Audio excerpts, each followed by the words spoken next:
Selamat pagi, sahabat Petra yang terkasih di dalam Kristus. Sudahkah Anda mengasihi orang lain pada hari ini? Pada embun pagi hari ini, Senin 21 Juli 2025, kita bersama akan mengawali hari dengan barang sejenak merenungkan Sabda Tuhan. Bersama saya, Risang Anggoro Eliarso dari Gereja Kristen Jawa Condong Catur. Tema renungan kita pada pagi hari ini adalah satu persekutuan yang didasarkan pada sabda Tuhan dalam Kolose pasal 1 ayat 27 sampai dengan pasal 2 ayat yang ke-7. Sebelum kita membaca dan merenungkan sabda Tuhan, marilah terlebih dahulu kita bersatu di dalam doa, memohon pertolongan Tuhan. Mari kita berdoa. Tuhan, sejenak lagi kami akan membaca, mendengarkan, serta merenungkan sabdamu. Tolonglah kami, sehingga di dalam keterbatasan kami dapat memahami kebenaran sabdamu.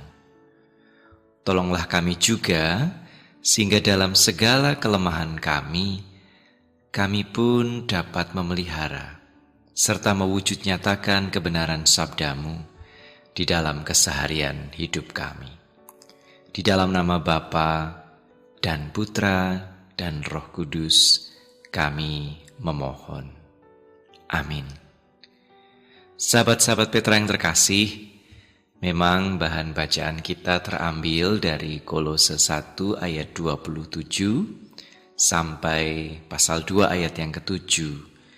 Tetapi pada kesempatan ini, perkenankan saya untuk mengajak kita justru membaca dan memperhatikan bersama dari pasal 2 ayat yang ke-8, dan nanti kita akan bersama-sama merefleksikan pasal 1 ayat 27 sampai dengan pasal 2 ayat 7 di bawah terang pasal 2 ayat 8. Hati-hatilah supaya jangan ada yang menawan kamu dengan filsafatnya yang kosong dan palsu, menurut ajaran turun-temurun dan roh-roh dunia, tetapi tidak menurut Kristus. Demikianlah sabda Tuhan menurut kesaksian Rasul Paulus. Diberkatilah saudari-saudara dan saya yang bersedia memelihara kebenaran sabda Tuhan di dalam keseharian hidup. Haleluya. Sahabat Petra yang terkasih dalam Kristus, surat Paulus kepada jemaat di Kolose ditulis untuk jemaat yang sebetulnya belum pernah ia kunjungi. Jemaat di Kolose tumbuh di tengah lingkungan dengan beragam pengaruh pemikiran, mulai dari tradisi Yudaisme yang cenderung legalistik, lalu ada juga praktik mistik dan asketisme yang cenderung irasional, sampai beberapa mazhab filsafat Yunani yang sangat spekulatif. Campuran pengaruh ini memunculkan pemahaman-pemahaman bahkan ajaran-ajaran yang problematis. Iman kepada Kristus mulai dianggap tidak cukup, lalu orang menambahkan pengetahuan-pengetahuan yang rahasia, ritual-ritual yang khusus, dan aturan-aturan yang sangat membelenggu. Oleh sebab itu, Paulus pun menulis untuk mengingatkan dan menegaskan bahwa Kristuslah pusat iman dan pengharapan, dan bahwa segala hikmat yang sejati berada di dalam Dia. Oleh sebab itu ia pun memperingatkan jemaat Tuhan di Kolose. Hati-hatilah supaya jangan ada yang menawan kamu dengan filsafatnya yang kosong dan palsu. Sayangnya, seringkali ayat ini kemudian dipahami secara keliru. Orang membaca ayat ini dan dengan gegabah menyimpulkan bahwa Paulus menolak semua bentuk filsafat. Padahal, kata filsafat secara harfiah berarti kecintaan akan hikmat. Filosofia. Paulus tidak sedang menentang pemikiran kritis atau keinginan untuk belajar filsafat. Paulus sekadar memperingatkan terhadap filsafat yang hampa, filsafat yang bertentangan dengan ajaran dan keteladanan Kristus, filsafat yang sekadar mengejar gengsi intelektual dan pengetahuan kosong tanpa kebenaran dan kasih. Salah kaprah ini kemudian melahirkan sikap anti-intelektual di sebagian kalangan Kristen.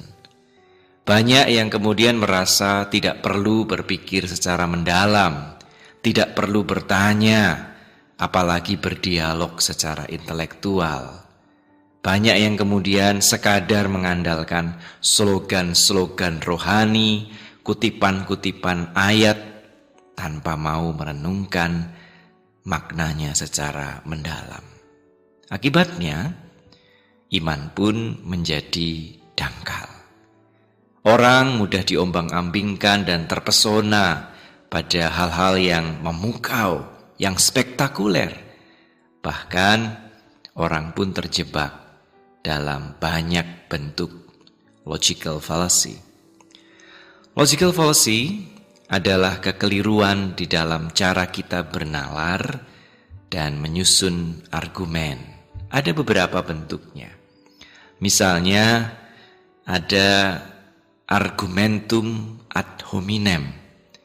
Kita menolak atau mendiskreditkan pendapat orang lain bukan terutama karena substansi atau isi argumennya, melainkan karena orang itu dianggap tidak pantas, tidak saleh, atau bukan dari kelompok kita.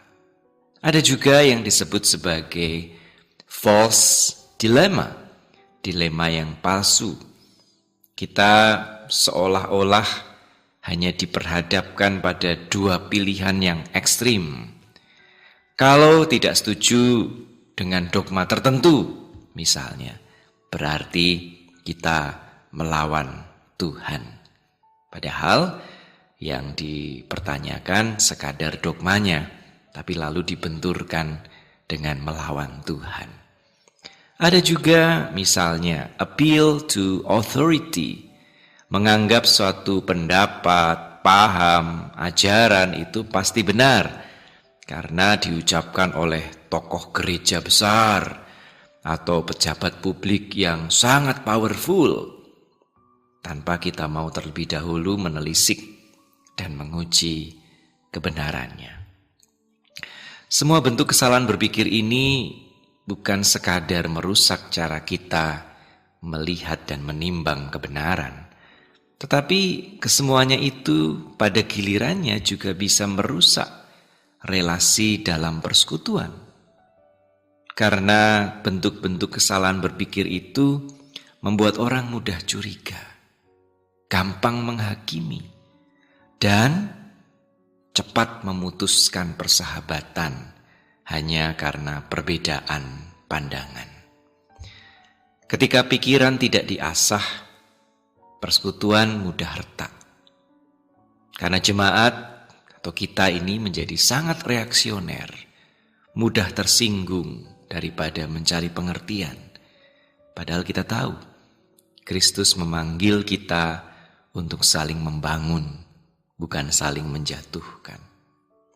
Gereja dipanggil untuk menjadi satu tubuh, di mana setiap anggota bertumbuh dalam kasih, pengertian, dan kerendahan hati.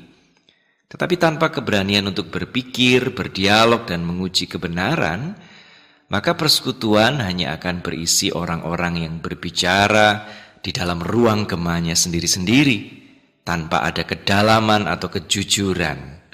Iman bukan lagi menjadi perjalanan bersama untuk menuju kebenaran, tetapi berubah menjadi pagar, bahkan tembok yang memisahkan antara kita dan mereka. Sahabat Petra yang terkasih, Paulus sendiri jelas bukan orang yang anti filsafat. Karena di dalam Kolose 2 ayat 3 misalnya, ia menegaskan bahwa di dalam Kristus terdapat segala harta hikmat, harta sofia, dan pengetahuan.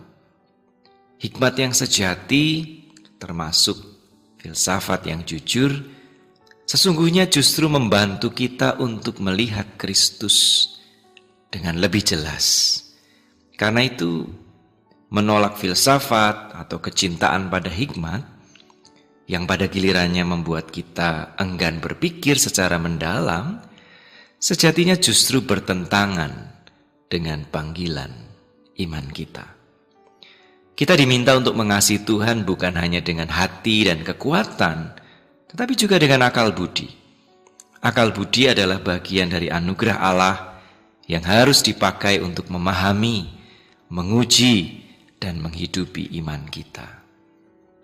Dan dalam kaitannya dengan persekutuan, persekutuan yang sehat tidak lahir dari keseragaman buta, tetapi justru dari keberanian untuk mencari kebenaran bersama, untuk saling mendengar dan saling menegur, saling berargumentasi di dalam kasih. Ketika kita berani berpikir dalam terang Kristus, kita belajar untuk menerima perbedaan tanpa takut kehilangan iman. Kita belajar untuk mengakui bahwa kebenaran bukanlah milik kita pribadi. Kita tidak bisa memonopoli kebenaran. Kebenaran ada di dalam Kristus dan kita mencarinya bersama-sama. Justru dengan berpikir mendalam, kita menjadi rendah hati karena kita menyadari betapa luas misteri Allah yang tidak terselami.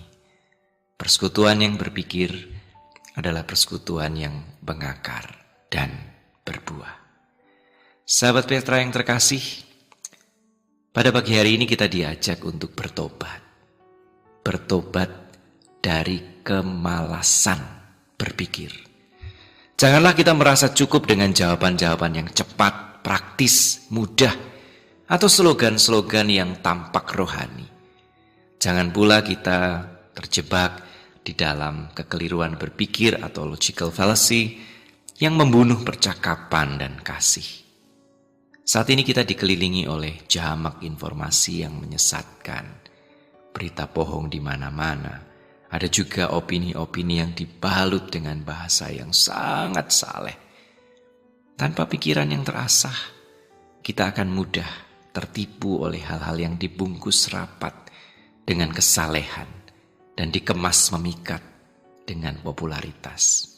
Tetapi ketika kita berpikir secara kritis di dalam Kristus, kita akan dimampukan untuk sungguh-sungguh mengenali, memilih dan memilah, serta mendengarkan suara kebenaran. Sekali lagi, Yesus berkata, kasihilah Tuhan Allahmu dengan segenap hati, dengan segenap jiwamu, dan dengan segenap akal budimu. Iman dan akal budi tidak dapat dipisahkan. Hanya ketika keduanya berjalan bersama, kita bisa membangun persekutuan yang sungguh-sungguh satu. Persekutuan yang teguh, rendah hati, dan penuh kasih. Kiranya kita dimampukan untuk menjadi jemaat yang tidak takut berpikir dan tidak cepat terjebak dalam logical fallacy, dan selalu menempatkan Kristus sebagai hikmat yang menyatukan kita. Amin. Saat ini marilah kita kembali bersatu di dalam doa. Tuhan, di awal hari ini, jadikanlah kami alat persekutuan-Mu, di mana ada prasangka terhadap pemikiran.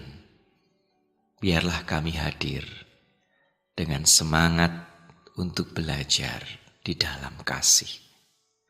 Di mana ada ketakutan pada pertanyaan, biarlah kami membawa keberanian untuk saling memahami. Bimbinglah pikiran kami agar senantiasa tertuju pada terang-Mu dan hati kami tetap lembut di dalam kasih-Mu. Ajarkanlah kami untuk mendengarkan, bukan hanya berbicara, untuk memahami, bukan menghakimi. Hari ini, mampukanlah kami membangun persekutuan yang berpikir jernih, yang mengasihi dengan tulus, dan yang memuliakan Engkau di dalam setiap dialog, bahkan argumentasi, serta tindakan. Di dalam nama Bapa dan Putra dan Roh Kudus. Amin. Demikianlah sahabat Petra yang terkasih di dalam Kristus, embun pagi hari ini, Senin 21 Juli 2025. Kiranya kita tidak sekadar berhenti menjadi pendengar dan perenung sabda Tuhan. Kiranya kita juga dimampukan untuk menjadi pelaku-pelaku kebenaran sabda Tuhan di dalam keseharian hidup kita. Saya, Risang Anggoro Eliarso dari Gereja Kristen Jawa Condong Catur, mohon diri. Selamat mengasihi sesama manusia di hari ini. Kiranya rahmat Tuhan kita Yesus Kristus, cinta kasih Allah dan persekutuan Roh Kudus senantiasa ada beserta kita dan orang-orang terkasih kita. Amin.